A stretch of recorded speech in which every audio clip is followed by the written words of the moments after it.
সবুজ দা কি হলো? একটু অজ্ঞান হয়েছে। তো এই যে এখানে বাচ্চাটা দেখতে পাচ্ছেন, ওনারা আজকে আমার কাছে এসেছে পূর্ব মেদিনীপুর থেকে। তো বলছি দিদি কি নাম আপনার? আমার নাম মামনি প্রধান। মামনি প্রধান। বলছি কি হয়েছে আপনাদের? আপনারা এত দূর এসেছেন কেন? মেদিনীপুর থেকে আমাদের এখানে এসেছেন কেন? আমার ছেলেকে যে 6 মাস থেকে যে রক্ত যে দিতে হচ্ছে, হ্যাঁ, যাতে না দিতে হয় এই জন্য বোন মেরু ট্রান্সফার করব। আচ্ছা, আপনার ছেলের কি হয়েছে? বোন মেরু ট্রান্সপ্লান্ট করতে হবে? হ্যাঁ হ্যাঁ, আচ্ছা, সেটা কোথায়? আমাদের দিল্লিতে করাবো। দিল্লিতে করাবেন? মানে ওর সমস্যাটা কি হয়েছে? ওকে যে 15 দিন অন্তর রক্ত দিতে হচ্ছে, হ্যাঁ। যাতে না দিতে হয় এই জন্য বোন মেরু ট্রান্সফার করব। আচ্ছা, সেখানে কত টাকার দরকার? 36 লক্ষ টাকা। 36 লক্ষ টাকার? হ্যাঁ। আচ্ছা, তো আপনাদের বাড়ি কোথায়? আমাদের বাড়ি এগরা। এগড়া? হ্যাঁ। তো এগড়া থেকে আপনারা এত দূর এসেছেন মানে? কি করব, ছেলেকে বাঁচাতে, ছেলের জীবন বাঁচাতে এসেছি। আচ্ছা, আপনার ছেলের এরকম সমস্যা? কয়টা ছেলে আপনার? আমার একটাই ছেলে। একটাই ছেলে? আচ্ছা, আর এটা আপনার স্বামী, কি নাম আপনার? আমার নাম বিশ্বজিৎ প্রধান। বিশ্বজিৎ প্রধান। আচ্ছা, কি কাজ করেন আপনি? আমি চাষবাস করি। চাষবাস করেন? এবার আপনার এইটুকু, আপনার বাচ্চার বয়স কত?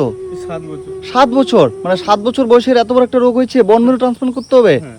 ই বাবা, তো আপনারা মানে আপনার জায়গা জমি এরকম কিছু অবস্থা কেমন? না, আমার অবস্থা তেমন ভালো নেই। যাওয়া হয়, একে মাসে 6-7 হাজার টাকা ওষুধ খাওয়াই। আচ্ছা, মাসে 6-7 হাজার টাকা ওষুধ খাওয়াতে হয়? হ্যাঁ। বাবু কি নাম তোমার? ঈশানজিৎ প্রধান। ঈশানজিৎ প্রধান। আচ্ছা, তোমার কি সমস্যা হয়? কেমন লাগছে তোমার? বলো অসুবিধা হয়? বলো। হ্যাঁ, মানে তো আপনারা বন্ধুরা দেখতে পাচ্ছেন, এই যে দিদিটা, এনারা এসছে পূর্ব মেদিনীপুর থেকে, এগড়া থেকে। এই যে বাচ্চাটাকে দেখতে পাচ্ছেন, এর হচ্ছে বন মেরু ট্রান্সপ্লান্ট করাতে হবে। তো আপনি কান্না করছেন, খারাপ লাগছে আমার যে এই যে দিদিটাকে আপনারা দেখতে পাচ্ছেন, দিদি কান্না করছে ওর বাচ্চাটার জন্য। ওর একটাই বাচ্চা, সেই বাচ্চাটার এমন একটা রোগ হয়েছে, সেই রোগের জন্য ওরা চিকিৎসা করাবে, এমন সমস্যা যে ওরা টাকা তুলতে পারছে না, তাই তো? মানে আপনি এমনি কাজ করেন, মাঠে কাজ করেন? মাঠে কাজ করে কত পান সারাদিনে? আমি এই চাষবাস করে যাই হয়, ছেলে পেছনে চলে যায়। আচ্ছা, চাষবাস করে যায়, ছেলের পিছনে চলে যায়, মানে মাসে কত 7-8 হাজার টাকার ওষুধ খাওয়াতে হয়? আচ্ছা, তো এখন আপনি কি বলবেন সবাইকে? আপনারা সবার কাছে অনুরোধ, যাতে আমার ছেলেটাকে আপনারাই বাঁচান। একমাত্র পারেন আপনারাই বাঁচাতে। তাই আপনাদের কাছে করজোরে অনুরোধ, আপনাদের পায়ে হাতে ধরে, যে আমার ছেলেটাকে আমাদের বাঁচান, বাঁচিয়ে আমাদের গলে ফিরিয়ে দিন। আপনারাই একমাত্র পারেন। আপনাদের আমি চলে পেতে প্রাণ ভিক্ষে চাইছি আমার ছেলের। আপনারা যারা আমার ছেলেকে বাঁচাতে পারবেন না। তো বন্ধুরা, আপনারা দেখতে পাচ্ছেন এই যে দিদিটা খুব অসহায় হয়ে পড়ে গেছে। অসহায় হয়ে উনি আমাদের মানে আমার কাছে চলে এসেছে, মানে পূর্ব মেদিনীপুর থেকে। মানে আপনি তো আগে আমার সাথে যোগাযোগ করেছিলেন, মানে দাদা আমার সাথে যোগাযোগ করেছিল। এবার অনেক দূর বাড়ি বলে আমি বলেছিলাম অত দূর যেতে পারবো না, কিন্তু ওনার ছেলের প্রাণ বাঁচানোর জন্য, একটি মাত্র ছেলে, সেই ছেলেকে বাঁচানোর জন্য মাত্র ক বছর বয়স? 5 বছর? 7 বছর। এই ছেলেটির বয়স মাত্র 7 বছর। 7 বছর বয়স মানে ছেলেটিকে ওরা তো হারিয়ে যেতে দিতে পারে না। তো আপনার বন্ধুরা, আপনারা যে যেখান থেকে ভিডিওটা দেখছেন, সবার কাছে একটাই কথা বলবো, এই যে এই গরিব ফ্যামিলিটা, ওনার ছেলেকে বাঁচানোর জন্য আমাদের কাছে এত দূরে এসছে। তো আমরাও যারা ভিডিওটা দেখছি, যে যেখান থেকে দেখছি, আপনারা যদি একটু করে সাহায্য করেন, এবং যারা সাহায্য করতে পারবেন না, তারা যদি এই ভিডিওটা একটু করে শেয়ার করেন, তাহলে আরও কোনো মানুষের কাছে গিয়ে পৌঁছাবে, এবং সেই মানুষটা এই ফ্যামিলিটাকে হেল্প করতে পারবে। তো কারণ এই ছেলেটাকে বাঁচানোর জন্য 36 লক্ষ টাকার দরকার, তাই তো? এখনো অবধি আপনাদের টাকা কি হয়েছে? কিছুটা মোটামুটি কিছু টাকা হয়েছে। তো মোটামুটি কিছুটা টাকা হয়েছে, কারণ এই দাদাটা মানে সারাদিনে 300 টাকা কাজ করে, তাই তো? তো সারাদিনে 300 টাকা কাজ করে 36 লক্ষ টাকা এই ফ্যামিলিটার পক্ষে জোগাড় করা একদমই অসম্ভব। তো হ্যালো বন্ধুরা, আমি বাপ্পা, খুশির ভান্ডার বাপ্পা। তো আজকে এই যে দিদি এবং এই দাদাকে দেখতে পাচ্ছেন, এনারা এসছে পূর্ব মেদিনীপুর থেকে আমার কাছে, আমাদের কাছে। এই ছোট্ট ছেলেটাকে যে দেখতে পাচ্ছেন, এই ছেলেটার বন মেরু ট্রান্সপ্লান্ট করতে হবে। সেই বন মেরু ট্রান্সপ্লান্ট করার জন্য 36 লক্ষ টাকার দরকার। তো আমরা সবাই মিলে, আমরা পশ্চিমবঙ্গে 10 কোটির উপরে মানুষ আছি, সবাই মিলে যদি একটু করে সাহায্য করি, আমি কাউকে বলছি না যে 1000, 2000, 5000 দিন, আপনারা 10 টাকা, 20 টাকা, 50 টাকা, 100 টাকা করে দিন না এই বাচ্চাটিকে বাঁচানোর জন্য। আমাদের সবার ঘরে এরকম ছোট ছোট একটা বাচ্চা আছে। এবার আমরা সবাই মিলে যদি একটু করে সাহায্য করি, এরকম ফুলের মতো এই বাচ্চাটিকে আমরা কিন্তু বাঁচিয়ে তুলতে পারবো। তো আপনারা যে যেখান থেকে ভিডিওটা দেখছেন, যারা ভিডিওটাতে সাহায্য করতে পারবেন না, তারা ভিডিওটা শেয়ার করবেন। শেয়ার করলে আরেকটা মানুষের কাছে গিয়ে পৌঁছাবে, এবং সেই মানুষটা এই বাচ্চাটিকে বাঁচানোর জন্য যদি 100 টাকা হেল্প করে, তাহলে এই ফ্যামিলিটার কিন্তু অনেকটা উপকার হবে।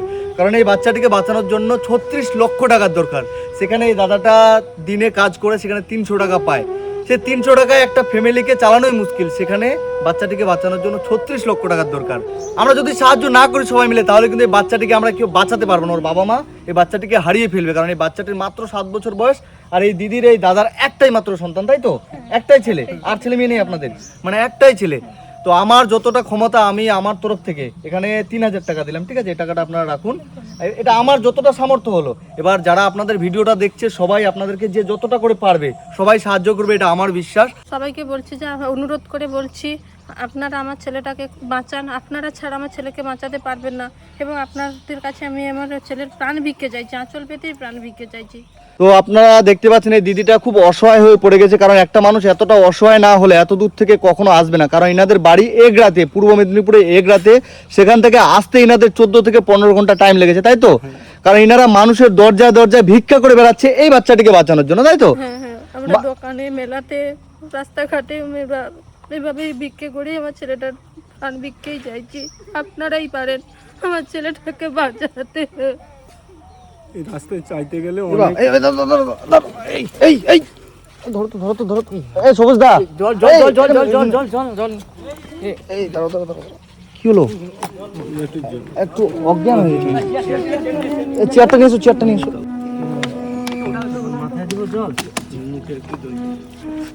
কি হলো? তাহলে এক কাজ কর, চেয়ারে বসা দেবে। কি হলো? মানে তুমি ধরে দাদা, তুমি ধরে সেন্স হয়ে গেছে, মানে বসো এখানে, বসো তো। না রে, বসুক এখানে না। মানে একজন মা, দেখতে পাচ্ছ, একজন মা একজন সন্তানকে বাঁচানোর জন্য কি না করতে, মানে খারাপ লাগছে আমারই যে উনি ওনার এই সন্তানের জন্য উনি নিজেকে সামলাতে পারছেন না, উনি অজ্ঞান হয়ে গেছে আমার সাথে কথা বলতে বলতে। মানে সত্যি এটা খুব খারাপ লাগার বিষয়। সবুজদা, তুমি কি বলবে সবাইকে? হ্যাঁ, সবাইকে এটাই বলবো, আপনারা দেখতে পাচ্ছেন সবকিছু চোখের সামনে। তো সেক্ষেত্রে চাইবো, অনুরোধ করছি সবাইকে, আপনারা দয়া করে যে যা পারবেন দিবেন, যাতে এনারা ভালোভাবে বাচ্চাটাকে নিজের কোলে ফিরিয়ে আনতে পারে। আর এইরকম ভাবে মানুষের দুয়ারে দুয়ারে যেন না বেড়াতে হয় এদেরকে। তো বন্ধুরা, আপনারা দেখতে পাচ্ছেন যে আমি আপনাদের সাথে ভিডিওটা করতে করতে দিজি মানে কথা বলতে বলতে অজ্ঞান হয়ে গেছে তার সন্তানের জন্য। তো আমি আর বেশি দূরে যাচ্ছি না। তো আপনারা যে যেখান থেকে ভিডিওটা দেখছেন সবার কাছে একটাই কথা বলবো, আপনারা একটু করে সাহায্য করুন। কারণ ইনি কথা বলার মতো পরিস্থিতিতে ইনি নেই, মানে এমন একটা ব্যাপার হচ্ছে ইনি শুধু কান্না করে মানে এনার কান্না করে চোখের জল শুকিয়ে গেছে এবং উনি অজ্ঞান হয়ে যাচ্ছে। তো ঠিক আছে, আপনার ভিডিওটা সবাই বেশি করে শেয়ার করবেন এবং বাচ্চাটার জন্য একটু করে সাহায্য করবেন।